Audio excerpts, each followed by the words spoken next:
Okay, I think it's about time to start. It's a great honor for us to have Professor Stanislav Smirnov from Geneva as our last speaker today.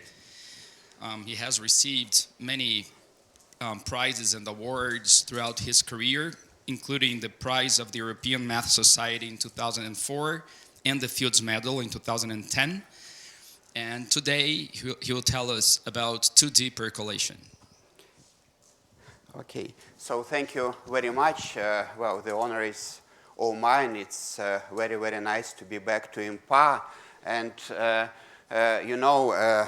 famous Russian poet Joseph Brodsky, Nobel Prize winner, when he took the cable car to Palan-Sukar and saw this view, he said, "I'm afraid that this is the most beautiful view in the world." So I'm afraid that this is the best institute in the world. Well, I mean, afraid in the sense that you're not going to ever visit anything better. But it's good, and it's actually getting better with time, I think. So 70 years, I don't know, it's like cognac probably stops getting better at 70 years, but Stradivari violin is still getting better. So I hope, well, at least another 70 years of getting better. So I was sort of hesitating, what should I do, a sort of expository colloquium talk, or rather try to well, one friend of mine says that every math talk should have a proof. So maybe I will try to have a couple of proofs so that you, rather than have a sort of broad exposition, you end up with having some ideas. And I will speak about percolation. So what is percolation? Well, you know percolation, like there are these coffee machines, they are called percolators. So the water percolates through coffee. And it's one of the archetypical models of phase transition. So there is an older car than senior cousin Ising model, which we just celebrated 100 years of, and which Hugo Duminiu has spoken 2 days ago. Percolation is junior, and they are closely related. Both of them, it's interesting that both of them, neither of them is well, Ising is not the exact model for ferromagnetism. I don't know any material which is exactly described in its magnetism by the Ising model. Ferroelectricity, yes, there are a couple. But it's kind of captures all the important properties. And percolation also has this thing, only it's very well does propagation of information, of viruses, of forest fires.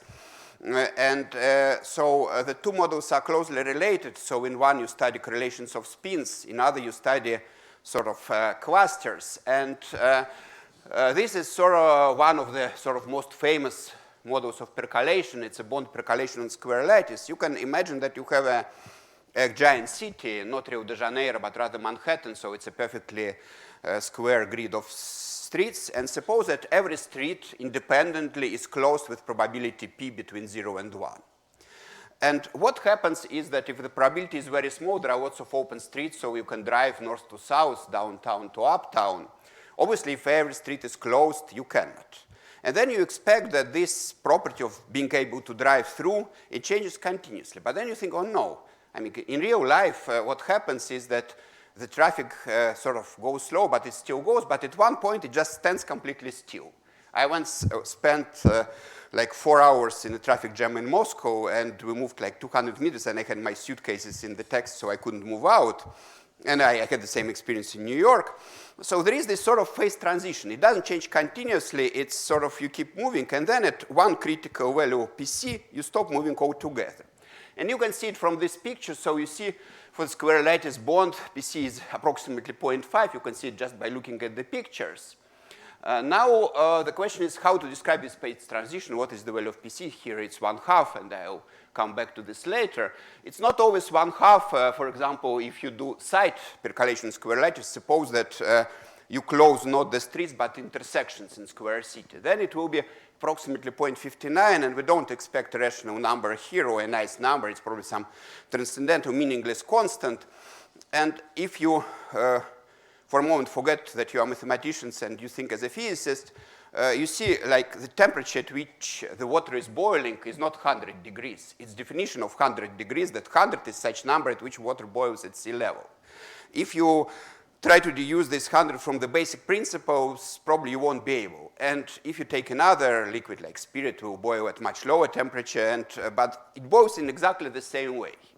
So the important thing for physics is not PC, it's rather how this phase transition occurs. On the other hand, it's convenient to know PC exactly, because then you can analyze this phase transition point. Now, what happens if I take a city like 2 by 2? Well, if I take a city 1 by 1, then probability that I cross it is just equal to P. So it's an easy linear function. If I take city 2 by 2, there are 4 intersections. So it's a polynomial of degree 4 of P. All the probabilities are polynomials of degree 4. So it's something smooth. It's something increasing clearly. So the bigger probability of every intersection to be open, the bigger probability that it can drive through. And it's a polynomial of higher and higher degree, always increasing. But as we know by Weierstrass, polynomials of high degrees can approximate any continuous function. And here in the limit, they just approximate a jump function which jumps at some PC. Now there are some values of PC which are known, 0.5 for square bond or for triangular side percolation. Then there are some funny numbers. Triangular bond is twice sine of pi over 18. And you get it from Young-Baxter relations, which we'll mention later. And then there are some models where you don't know them, like 0.59 for square lattice.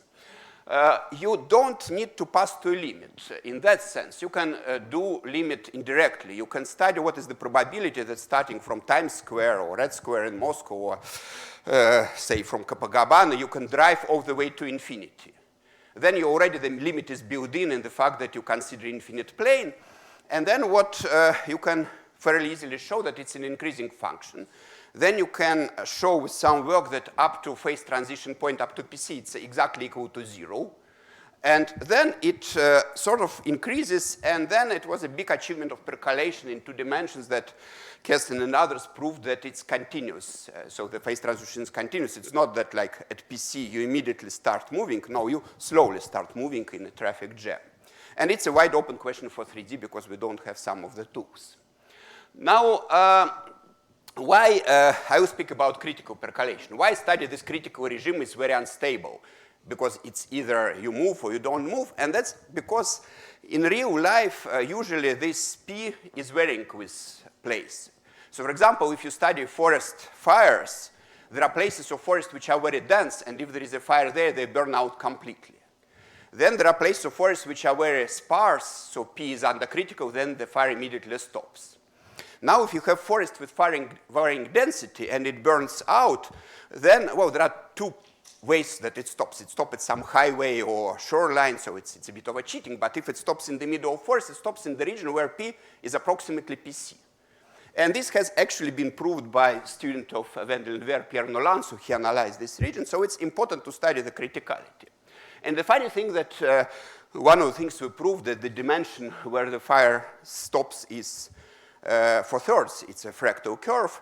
And actually, if you try to do an experiment, well, you don't need to start a forest fire. You can just take aerial pictures of the already existing forest fires. You indeed see fractal curves of dimension for thirds. Now, the funny thing is it's a model which has been around for almost as long as IMPA, for 65 years. And I just, well, realized not when I started doing it, but like 10 years later, that I read about it while I was a schoolboy. In Russia, we had this very great, very good, and still have series of popular books, the Library of Quantum. Quantum was a magazine, well, it still is for high school children. And there is this one which is called Physics and Geometry of Disorders. So you can, if you know Russian letters or Greek letters, you can understand. And it had these pictures, for example, crystallization of gold. On the left, it's actually an acid. There is a thin aluminum foil on glass, and you drop some acid, and you look how the hole is there. And what you see here is a simulation of erosion done by people in École Polytechnique. So this all are very well modeled by percolation. So I want to address a few questions. I then realized that actually I did enough slides for 120 minutes, but if I speak twice faster, I can fit all of them in 50 minutes. No, not twice faster, it's another rational exponent. So how to study percolation? Well, the 2 answers is that you study it with probability, and the really great thing which differs it from the Ising model is locality and independence. 2 places are completely independent, but then you ask how come interesting things happen? Well, if you look at percolation as Ising model as spins, then all the spins are decorrelated, so no fun. But if you study connections, then independence still creates good, interesting problems because, for example, if I cut your city in two, and I have connections on the right, have connections on the left, they glue in a very non-trivial way. So, for example, driving from downtown to uptown might require crossing some line, crossing, say, 35th Street, then going back, then again crossing it. And it was, for a long time, a big problem whether you can glue these percolation pictures, and eventually we settled it with that shram. Now, the other thing is geometry. You combine these crossings. So if you know that you can cross from A to B, and you know that you can cross from B to C, you can cross from A to C, obviously. But the better thing which happens in 2D are duality arguments. For example, if you can drive from uptown to downtown, and you can also drive from west side to east side, these two things will intersect. So it means that you can drive from west side to uptown. And that's what we were missing in 3D, why we cannot do so far 3D. So I would just give a sample how we use planar duality. So that's the favorite model of mine, where you cover plackets on hexagonal lattice. So we toss a coin, so we want critical one. We toss a coin, unbiased coin, and if it comes up heads or tail, we call it yellow or white. So we think of white holes in a yellow rock, and we ask whether the water can seep through. So it's some random number because we have a random picture. It's a probability. So I took blue water or put blue water on top. So here it can seep through. Now can you see whether it can seep through in the bottom picture? If you can't, I can suggest a very good eye doctor for a new prescription. Well, you cannot because, as I said, the crossings have dimension for thirds.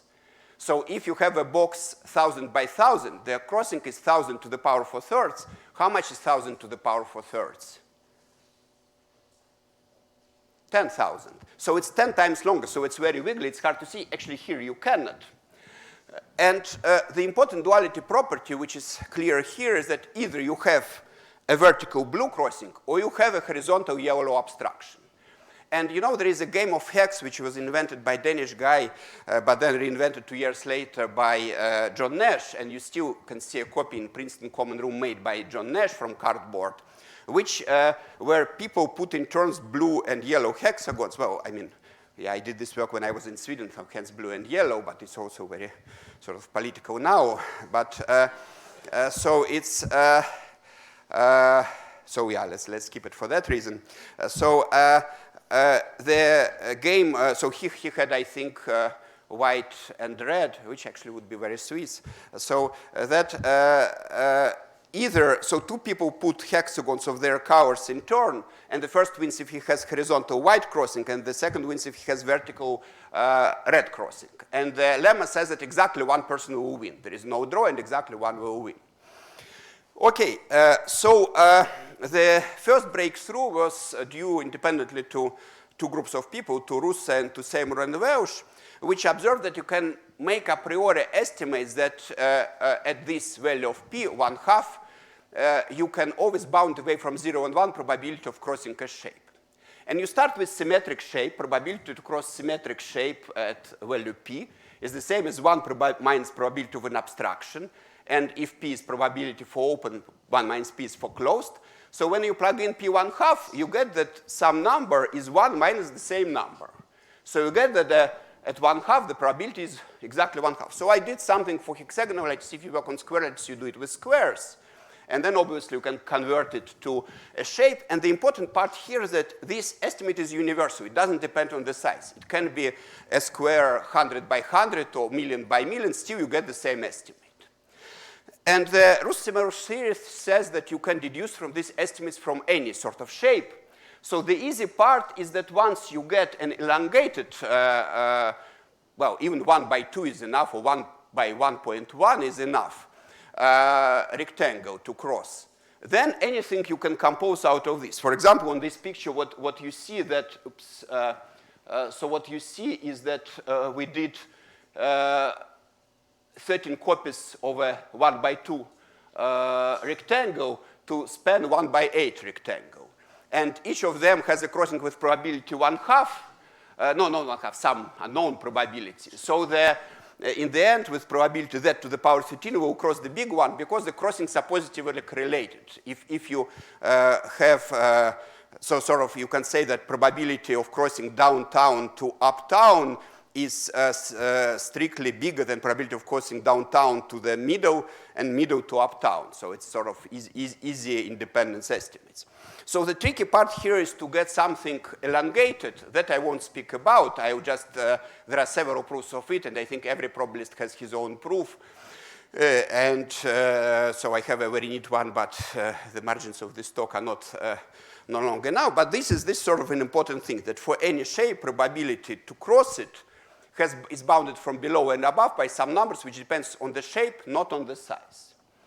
Now, deducing from this that PC is indeed 1/2, physically it's clear that PC is equal to 1/2, because at 1/2 something non-trivial happens. But deducing mathematically that indeed you have this jump at 1/2, it was a famous theorem of Harry Keston, who was quite a great mathematician.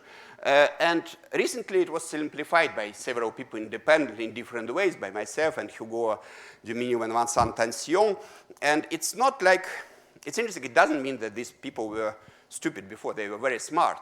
But it's, you know, standing on the shoulders of giants, so you digest their proofs, and then you realize that you actually, their proofs, they allow you to look at their proofs themselves in a better way. So let me just prove that PC is equal to 1/2. And I will use something which is called Russo-Margulis lemma. So Russo from Russo evolution, Margulis, well, the famous Margulis. So suppose we change P. How probability of a crossing changes? Probability, you can change P in which way? You can slowly change P, and it means that once in a while, when you change P, some intersections will become open. And the probability changes when you open an intersection, so that before we had an abstraction, and after we open it, we can drive through.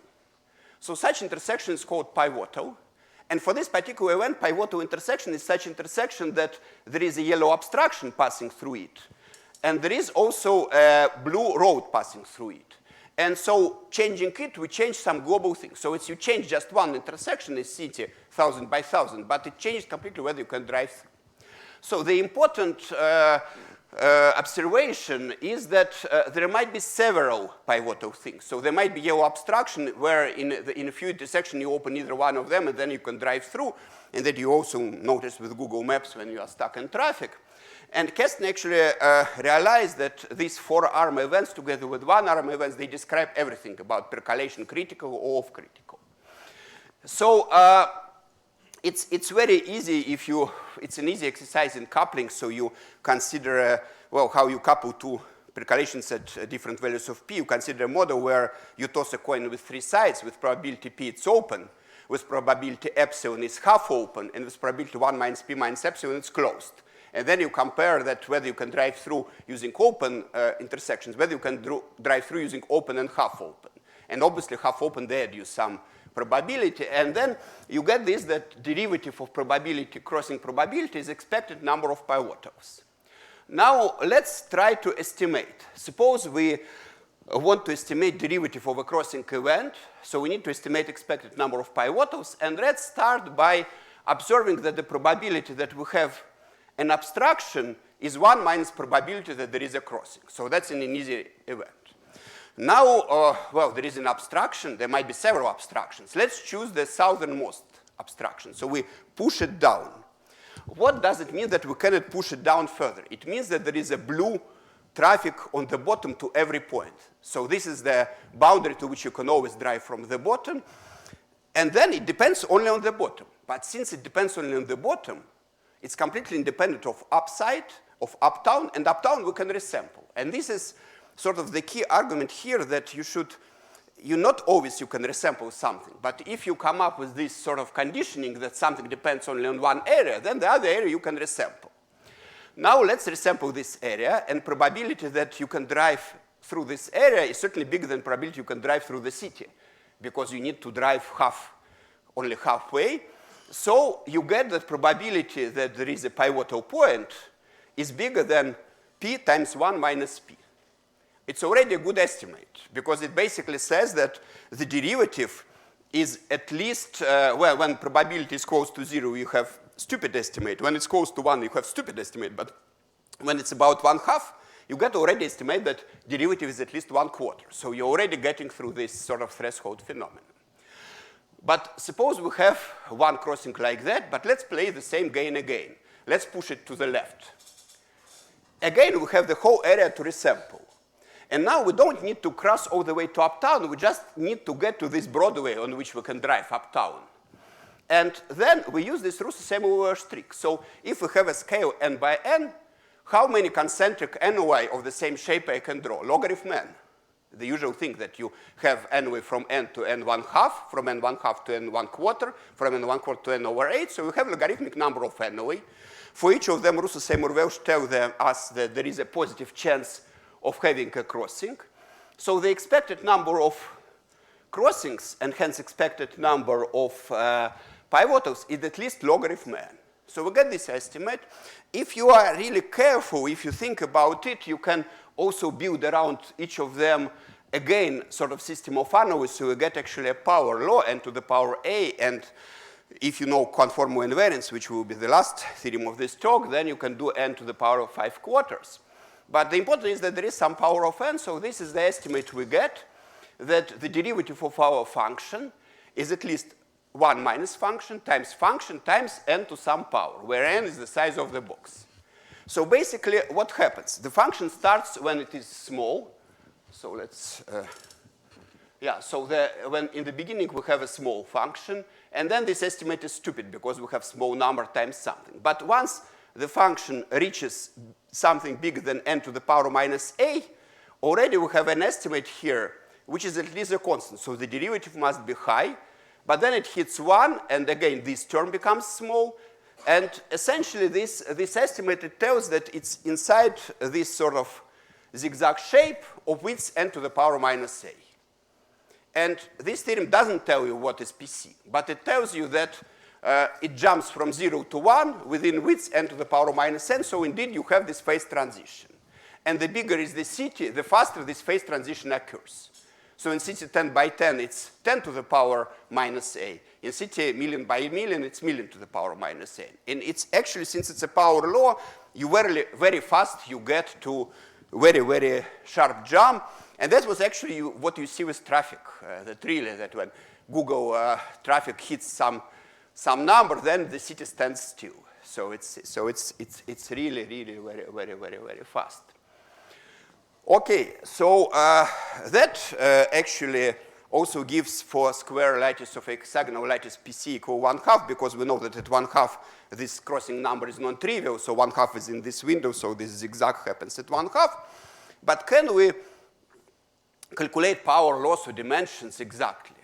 And here comes a miracle which first occurred for the Ising model with the same work of Lars Hansager, the famous chemist and Nobel Prize winner, and I think Hugo has mentioned it 2 days ago, that in dimension 2, we can calculate things exactly. It took more time. It took like 60 more years for, well, 50, 55 more years for percolation than for Ising model to calculate them exactly.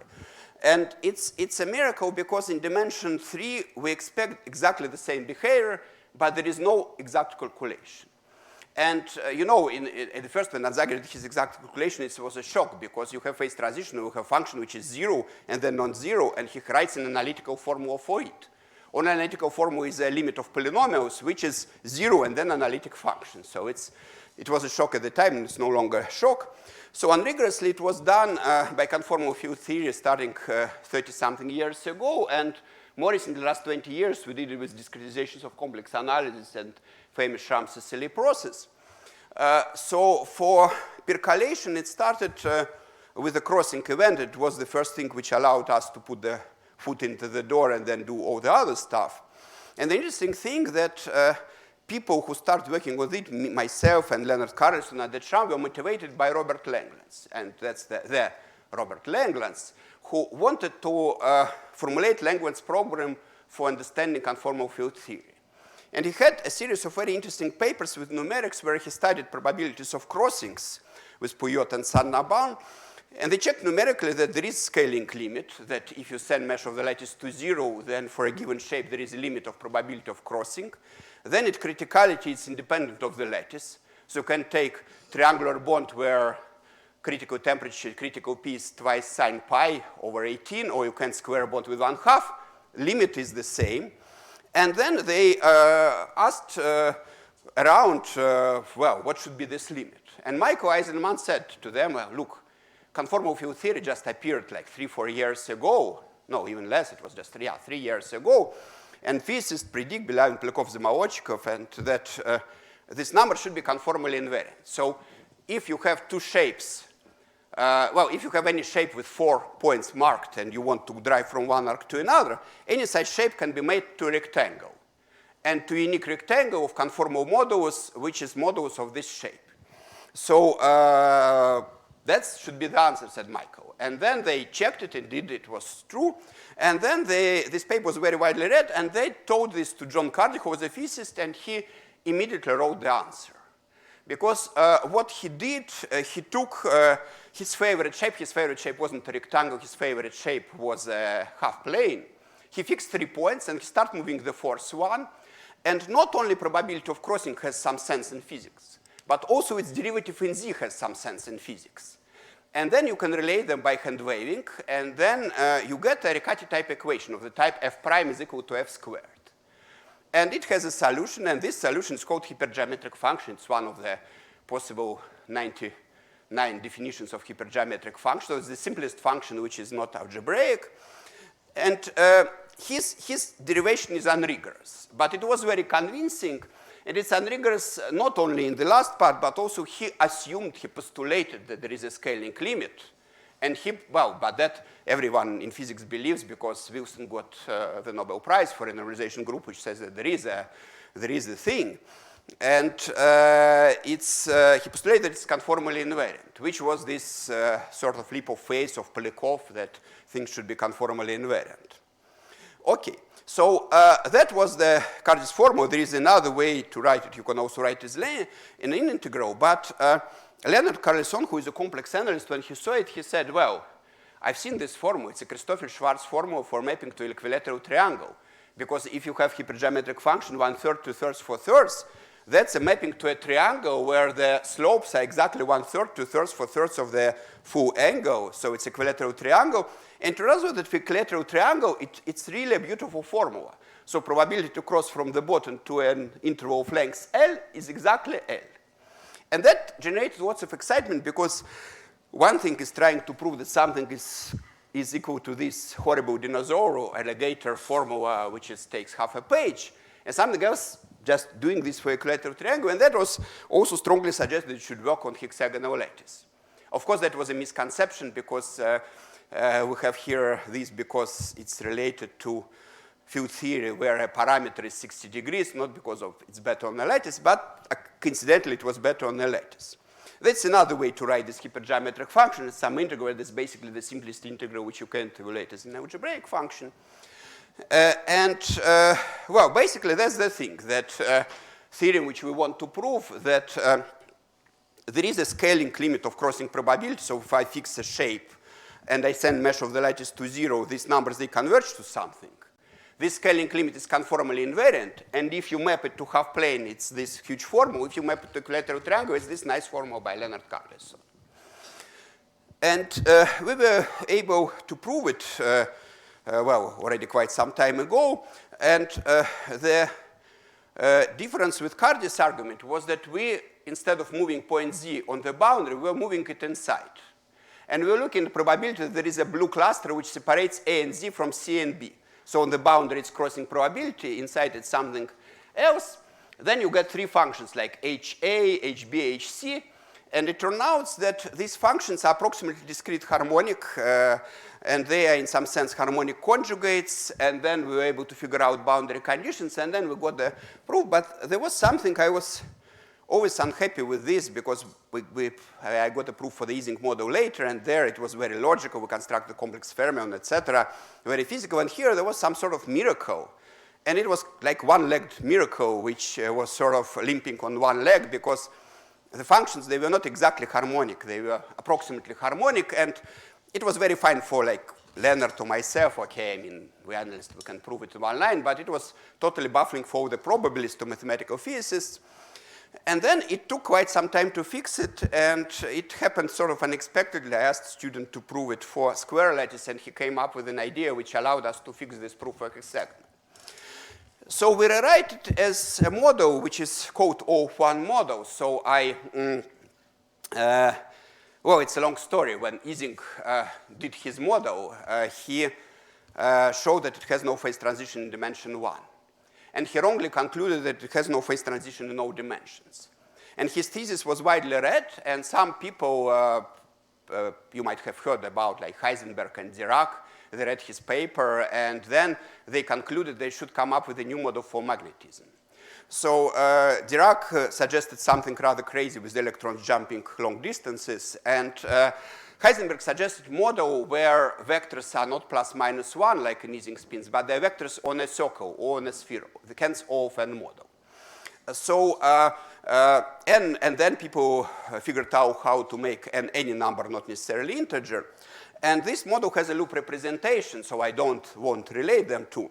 But I will just show that it relates to percolation. So what you can do with percolation, you can draw the boundaries between clusters.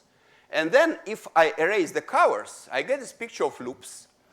And originally, all the pictures, all the coverings were equally likely. So here the same thing, that all loop configurations are equally likely.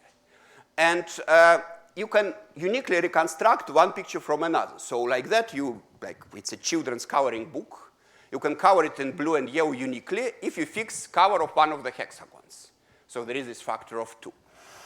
Now, what I did here, you should have some boundary conditions. And I did boundary conditions with 4 what physicists call disorder operators. So there are loops, and there are curves which end at 4 different points, A, B, C, and Z. And this because we want to study crossings, and this is very well adapted to crossings. But this model is actually a part of a bigger model. So we can take weight not 1 for every configuration, but n to the power number of loops, x to the power length of loops. If you take n0, you get self-avoiding walk. If you take n1 and x 1 over square root of 3, you get critical Ising. If you get n1 and x equal 1, then you get percolation. So you see already there are 3 models. So the interesting thing is that these loops, they tell you crossing event. Because if you have 4 disorders, so there should be 2 curves which join them. And there are 2 ways how they can join them. It's like a tennis ball. You can either have this. When you look at tennis ball, you can either see this pattern or that pattern. And if you have the pattern on the top, then there is a blue curve in between. If you have pattern on the bottom, there is a yellow curve, yellow obstruction in between. So instead of calculating crossing probabilities, we can calculate connection probabilities for this new model. Okay. Now, what Misha Christoforov observed was a very, very nice rewriting of these probabilities with Z is inside. So when Z is inside, then we can look at HA of Z. So HA of Z was our function that Z is separated from B and C by a crossing.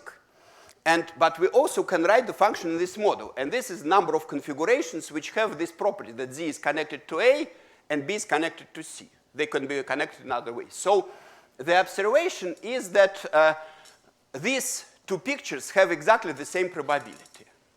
And the way is to prove it is the following. If you do coverings, condition on the blue covering which is closest to the right. If you do the loops, you condition that there is a loop from B to C. And you condition on the right. So we erase everything to the left. So we condition on this picture, and it can be the covering or the loops. And then what is the probability that we have this picture? How much freedom we have conditioned on this? Conditioned on this, we are free to recover the rest. And the number of recoverings when we just recover the rest, or the number of recoverings where we recover the rest so that there is a disorder at Z, they are the same. I will speak in a second about the disorder at Z. And the same thing, so the same thing is the number of, maybe I'll show this picture. So what does it mean that there is disorder of Z, not in terms of interfaces, but in terms of covering? So in terms of interface, it means that there is an interface which lends. But what does it mean in terms of the coverings? Interface, when I cross an interface, if I was yellow, I become blue. If I was blue, I become yellow. And it's all consistent because there are loops. So I start covering from one place, it's all consistent. Now suppose that there is a point, a disorder where an interface ends. So what happens? So there is this point, I'm walking around this point, I come to interface, I was blue, I cross it, I'm yellow, I go back again, and again I cross it, and again I become blue. So it's kind of a point where, you know, it's like a sci-fi movie, that there is a point, you walk around it, you become in the negative of yourself. You walk again, you become again yourself. So it's kind of a fermion. You rotate it 360 degrees, it becomes minus itself. You do it again becomes minus itself. So the way it begins. So this is a picture from my papers, Clement-Angler, where we have these two disorders for the Ising model. And I could not find yesterday, I have a picture for percolation, so, but well, this is good enough. So obviously, if I ask you how many coverings in blue and yellow are there of this square, and how many coverings are there with two disorders, it will be exactly the same. Because how do you create disorder? You can just do any cross-cut and say that when you can take this cross-cut, you change blue to yellow, yellow to blue. And that's the same. So it's independent of the choice of cross-cut, number of coverings. So this sort of disorder is just, yeah, if you complex analyst, it's sort of doing cross-cut in your domain. So basically, there are, if you take this area to the left of this curve, there is the same number of covering it with disorder or without disorder. It's just 2 to the power area. And then it's maybe less clear, but it's the same number of ways to fill it with loops and the curve from A to Z, and the same number of ways to fill it just with loops. And it's 2 to the power area. So if you are bored with the talk, it's an exercise to show this, and you do it by some XOR-type arguments. So there is a bijection between these configurations where you take XOR with one of the configurations with the curve, and then configuration with the curve XORed with another configuration with the curve gives you configuration with loops on. So this was this observation, and then immediate observation after that was HA plus HB plus HC is equal to 1. And not unlike it was in the previous proof, but identically equal to 1. Why? Because if I take 4 disorders, they should be paired by some curves. How many ways are paired to pair 4 points by curves? Well, there are exactly 3 ways. Z should be connected to A or B or C. And then it means that HA plus HB plus HC is exactly equal to 1 if you normalize it by 2 to the power area. So, okay, so you have these 3 nice functions. They sum up to 1.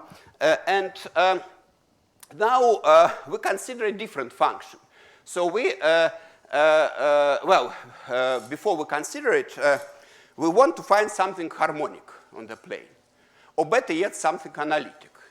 So what is an analytic function? Analytic function is a function which satisfies Cauchy-Riemann equation. There are actually analytic function, the function which is power of series expansion that we cannot hope to have on a lattice. So I should say what is holomorphic function. You know, originally, there were 3 different terms: regular functions, analytic functions, holomorphic functions. There were 3 different definitions. Then the 3 different terms were used by mathematicians, engineers, and physicists respectively. Now everyone says analytic. But analytic actually a function which has a power series expansion. So that you cannot really do on a lattice. So holomorphic would be more appropriate. The holomorphic is the one whose contour integrals are 0. So what is a contour integral on a lattice? Contour integral on a lattice is a discrete sum. So you should sum the trivial contour is this triangle. So you sum the function, let's define it on the edges, over these 3 edges. And the coefficients would be the slopes of this contour. And the slopes of these contours are just 3 cube roots of unity. Or so it's 1, oh no, not 3, well, okay, it's I times cube root of unity, and I times another cube root of unity. So this is actually the Cauchy-Riemann equations. And such Fs are called discrete holomorphic. It's one of the possible definitions. And the nice property about it is that if for trivial contours, the sum, for elementary contours, the sum is 0, you can draw many of them. Then interior sides, they cancel out because you have 2 adjacent tiles and you pass in the opposite ways. And then you get that the contour around sum is 0. So if I have a discrete function which has this property for elementary contours, it has this property for any contour. So if this function has a scaling limit, the scaling limit has contour integral 0, which, as complex analysis basic course tells us, means that the function is analytic. So this is one of the definitions of analytic function, that contour integrals are 0. So basically, the trivial Cauchy-Riemann equations here are that for any 3 adjacent edges, the sum of these edges with the coefficient slopes of these edges, one square root, cube root of unity, another cube root of unity is equal to 0, because then you can stack together to get contour integral 0, and that's it. So basically, if we want to find something analytic, we need to do two things. We need to check this property, and then we need to show the draw subsequential limits, and then we are in business.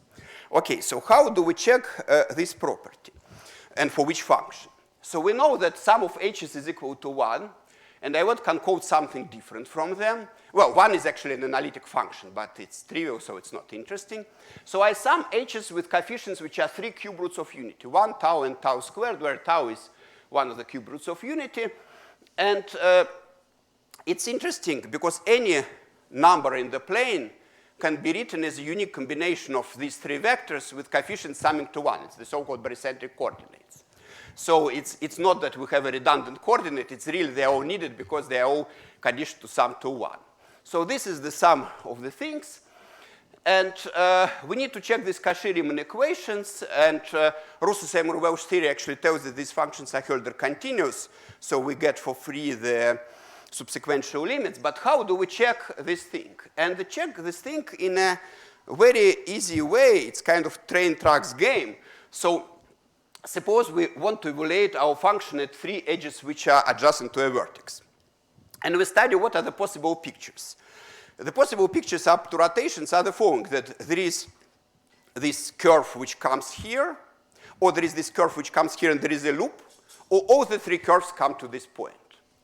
And in the first two cases, in the first case you can just, if you enter to some edge, you can prolong it to the right, prolong it to the left. So there are these three configurations. In the second case, you come and there is a loop, but you can play train tracks. It's sort of like a toy railroad to switch the tracks, and then you do hook from the left or hook from the right.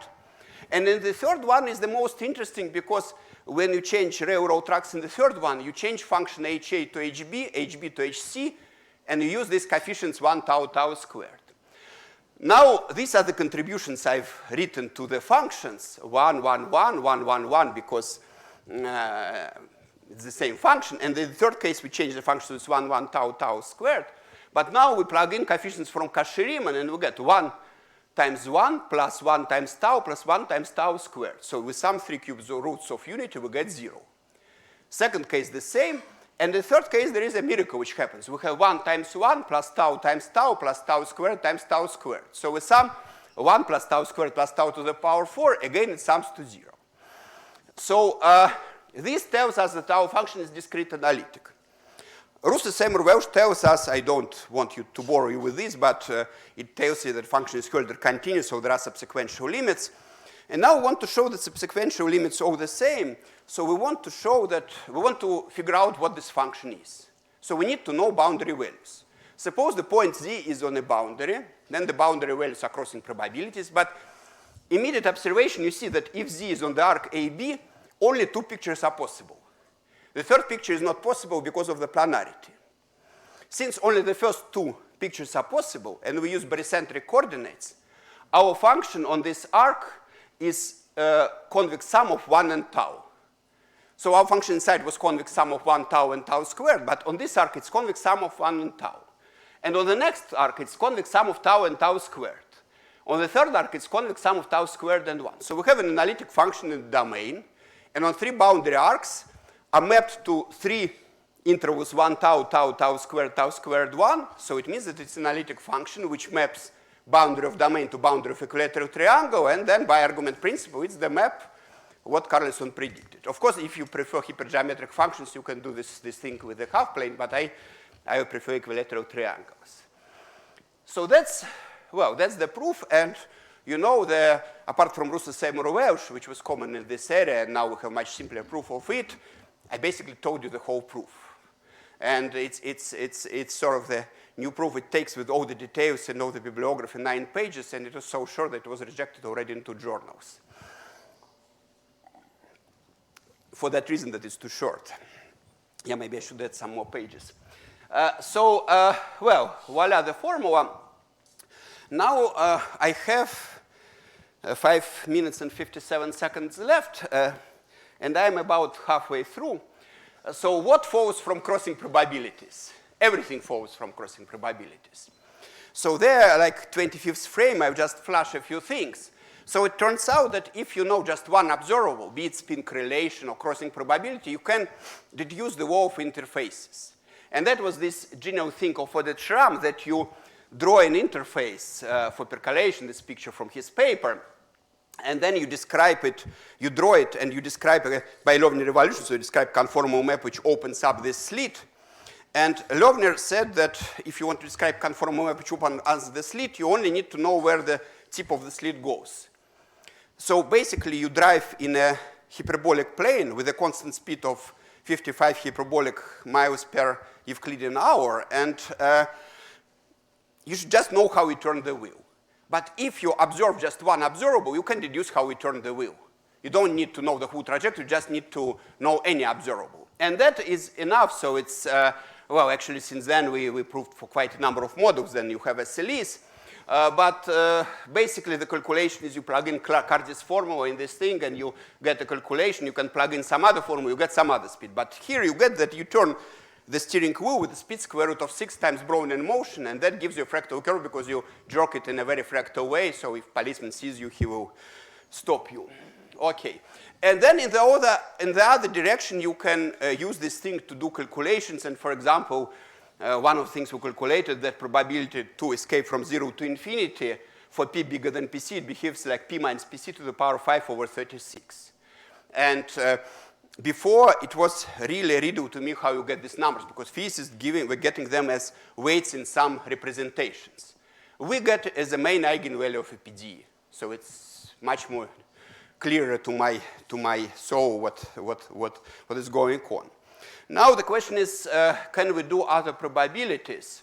So the thing that with Ising we first proved that there is a silly convergence, but when with a number of friends and students who are friends, we did basically everything for planar Ising without a silly. For percolation, there are some things we can do. For example, what we can do with this thing, we can allow A to be also inside, or B also be inside. Then there are these 4 different pictures, and there is a unique way to assign weights to them so that you get function which is analytic in Z and anti-analytic in B. And the interesting thing about this function is that you can write exactly the scaling limit, but if you fuse Z and B, it gives you probability that interface is above point. And the probability is very nice, so you already built on the Cardis formula, but then you need to do some additional thing, and you get Schwarz reflection of half plane and Schwarz reflection of triangle, so you get this map of plane with a slit to a rhombus, to a losange, and in the end, well, let me just show you the theorem. So suppose you want to know, you give a point in a half plane, and you want to know what is the probability that percolation interface, this disorder curve, went to the left of it. How do you get it? You map half plane to a rhombus, so that the unit circle is mapped to the diagonal. And your position on this diagonal is exactly this probability. And this is sort of shows that there is some mysterious connection. Well, Langlands pointed it out. Zagier wrote also papers about it, between modular forms and percolation. And there is a further work. So this was done with Christoforon Skopenkov, but then they also did work with Clepson, where they explained for many points, but it's still a bit mysterious to me. And then the question is what to do with percolation on other lattices. So far, no luck, but the real thing was that just about a week ago, I was thinking about generalization of this model, which is called in-house loop of O of n model. So our model you can do as a tiling by triangles of 3 types, empty one and these 3 with turns. But there is generalization where you allow, besides triangles, rhombi, not only with 60 degrees angle like on the picture, but with any theta, and then there are these tile weights. And in-house observed long ago that there is a 1-parameter, 2-parameter family of weights where you have Young-Baxter relations. So yeah, I don't have time to speak what this is about.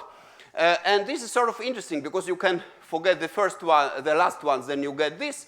If you forget the first ones, you get only the last 2. So let me do it for squares. If you get only the last 2, then it's exactly the bond percolation on a lattice. So what apparently it looks like we can do, we can look can do this model with the magic weights of Nienhaus. We cannot do Russo-Seymour-Welsh yet, but you have this discrete analyticity, and it's miraculous because you have square lattice, but you get cosine of 30 degrees on square lattice. Only for these weights. You do the same trick as before, so you do this model, and this model you do disorders, and the weight of this configuration, it's no longer local, it's just product of weights of all plackets. So for example, there are plackets which are square root of 3 over 2, there are plackets which are 1/2, so this particular configuration is this weight. And then it turns out that you can prove that this thing satisfies Cauchy-Riemann equation. It's a more comfortable one because its coefficients on the square are 1, I minus 1 minus I. And you do this by considering all the possible configurations. Now there are 4 different ones. And then it's exactly what we did. It's a nice exercise. I'm sure you can do it at home. And then it's, no. Okay, and then that's the time up. But it's interesting, and that's what sort of I realized like 5 days ago, that Nienhaus model. So we actually have this model, which is kind of interpolation between hexagonal percolation and square percolation, which we can do. But still, there are like a priori estimates which remain. So that's the last slide. Is there anything else to do? Well, square lattice. Can we do observables without SLE6? There is a very nice question whether you can do renormalization, whether you can, we proved with Schramm some conjecture of Zirlson that you can prove things and constructed an object which he calls black noise. And the most exciting is what to do in 3D. For example, can we prove that the probability to escape to infinity is continuous? And that's it. Happy birthday, IMPA. Sorry for being... Yeah.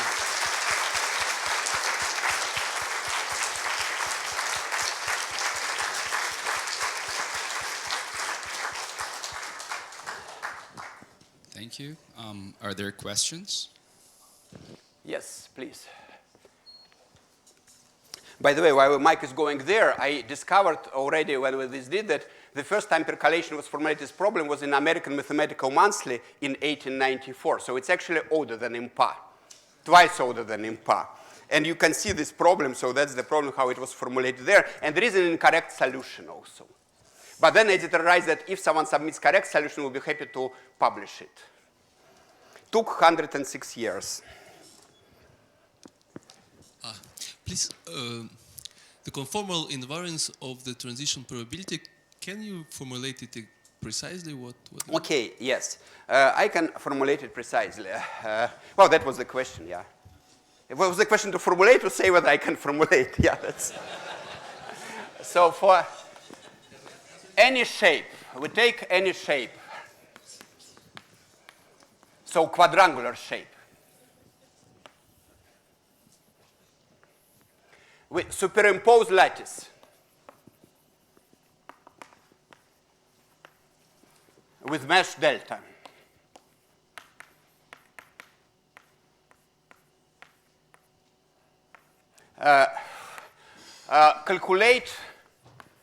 Calculate crossing probability. This crossing probability at PC is 1/2 in this case, that like the arc AB is connected to arc CD in this omega at mesh delta. Then the theorem is the following, that first, there is a limit of this P delta as delta goes to 0. So it's a function, well, some function phi of omega A, B, C, D. Now, if there is a map from omega to a domain omega prime, and the map is psi, and psi sends A to A prime, B to B prime, and so on, then phi of omega A, B, C, D is equal to phi of omega prime, A prime, B prime, C prime, D prime. Well, in particular, you can send it to your domain of choice, be that half plane or triangle, and then you get the answer. I can tell you how this came about. So it was a leap of faith of Polyakov, who is a great theoretical physicist. So he realized that, well, I mean, before him, Wilson realized that if you have self-similar scaling limit of a model, you can calculate two-point correlation functions, and they depend only on one parameter. Then Polyakov realized that if you add inversion invariance, then you can calculate 3-point functions. And already it's not clear why there should be inversion invariance, because it took me 3 times to remember that Brownian motion is inversion invariant in the plane, but not in the 3-dimensional space. So it's kind of more subtle. And then it's very interesting, because in his paper he thanks complex analyst from East Germany, Remmert, who explained to him that there are more conformal maps than just inversion and stretching. And then he wrote a paper that if you assume all conformal invariances, because then you get infinite dimensional group or other semi-group of symmetries, then you can deduce everything, and it all depends on one parameter. Now the tricky thing there is that you need to keep track of boundary conditions. It's easy for percolation, but difficult for easing. And there are very physical models which are invariant under stretching, but not invariant conformally. Because his logic was that conformal map locally is translation and stretching and rotation. So if you have invariance under those, then you should conformal invariance. There are examples when it doesn't follow. But for this whole story of like percolation easing, it does. Any other question? Yes, you're talking about the Schwarz-Christoffel mapping that you mentioned at one point, which is something I use in my Schwarz-Christoffel mapping, my wave problems. So your tiles, they are homogeneous tiles, right? Like homogeneous objects in your domain, correct? Well, I mean, it might be a little bit confusing. So here, for percolation, just what I say, that this thing depends only on conformal models. Now, conformal models, there are 2 standard ways to define conformal models. One, you map it to rectangle, and then the ratio of sides is conformal models. And then there is a function of this. Another one, you map to a half plane where 3 points go to 0, infinity, 1, and the third one goes to m, and that's conformal models. And here it's like k, we have 1 and you have k. So it turns out that there is a third way to define it. You map to side 1 rectangle, and this side is L, and this is obviously these 3 numbers, m, k, and L, are related by some functions, which are Schwarz-Christoffel functions. So the tiles I have shown, it's different. So the last thing, it's half theorem, which only analyticity I can do yet, not the limit, but I can do it on any lattice which is composed of rhombi. So for example, any Penrose tiling, if you wish. Okay, so changing the tiles does not change properties, percolation properties. Say no, it doesn't. And there is this sort of a very nice thing you can sort of try, that there is this thing which is called Young-Baxter or star triangle transformation, where you have some graph which has this piece with 3 rhombi. Well, they are 60 degrees on this picture, but you don't have to have them 60 degrees. You can do this thing. And then you can ask a question. Suppose I have a percolation picture where this ends here and this starts here. Do I get the same probability, the same weight from this thing? So for example, this picture you can get in my thing in 2 different ways, well, in many different ways. You can get it like that, but you can also get it like this. So already there are 2 configurations, and you should multiply these weights, these numbers, and you should add them up here, you should add them up here, and check that it's the same. So there is this sort of magic which tells you that you can do local rearrangement of the lattice. It was first probably noticed by, no, I don't think Kirchhoff knew it, but by people doing electrical networks like more than 100 years ago, that there is this sort of theorem that if you have electrical network which goes like that, with some resistances A, B, C, there is a unique choice of resistances in this network, so it has exactly the same resistances from outside. And then people noticed for Ising model, and then Baxter made a whole science out of that. Yeah, that's exactly what I was saying. Like thinking of fluids would be a little bit like different impedance to percolation. Yes, so yes. Yeah. It's really the really interesting thing. Which well, I mean, I asked this question to many physicists like since 20 years ago. So we have this model. There is this choice of weights. And then there are these papers of olden days where they say for these choices of weights, you have Young-Baxter relations. Now I came up with these disorder operators, and then I have papers, and then John Cardy wrote even more, that these disorder operators are analytic for this choice of weights. And it turns out the choices of weights when you have Young-Baxter and you have discrete analyticity are exactly the same. Why? I don't know. That's sort of a miracle to me still.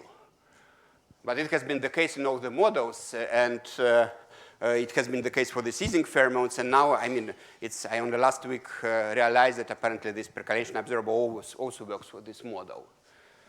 And there is an angle of 60 degrees in a square lattice. Okay, well, thank you. Thank you. Any other question? Or answer? So let's thank Smirnov again.